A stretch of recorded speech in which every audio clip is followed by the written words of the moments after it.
जय जय रघुवीर समर्थ. मनुष्याला सुखाची आणि आनंदाची अपेक्षा असते. त्याची धडपड ही त्यासाठीच चालू असते. फक्त त्याचा सुखाचा शोध करण्याचा मार्ग हा चुकीचा असतो.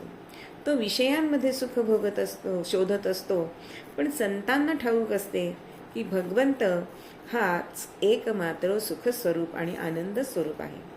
विषयांपासून मिळणारी सर्व सुखे ही परिणामतः कशी असतात तर दुःखकारक असतात.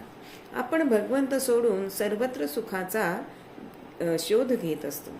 यातूनच आपल्याला भय निर्माण होते. माणसाला कशा कशाचं भय असतं. तो मृत्यूचं असतं, आजाराचं असतं, दारिद्र्याचं, अपकीर्तीचं, वार्धक्याचं, अशी अनेक प्रकारच्या भयानी मनुष्य अगदी ग्रस्त होऊन जातो. आणि ह्या भयापोटी चांगलं वागणं ही गोष्ट परमार्थाला मात्र पूरक आहे. म्हणून साधन हवं. अनाचार आणि हेवा हे साधन मार्गातील अडथळे आहे. अनाचारपणा माणसाला ईश चिंतन करू देत नाही.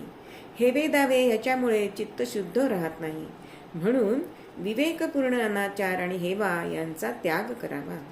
विवेकाने निर्मत्सर बनलेल्या अंतःकरणात भगवंतावरील श्रद्धेचा, निष्ठेचा वेल फोफावत तो गगनापर्यंत पोचतो.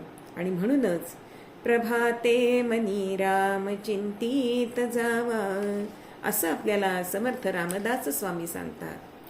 जय जय रघुवीर समर्थ.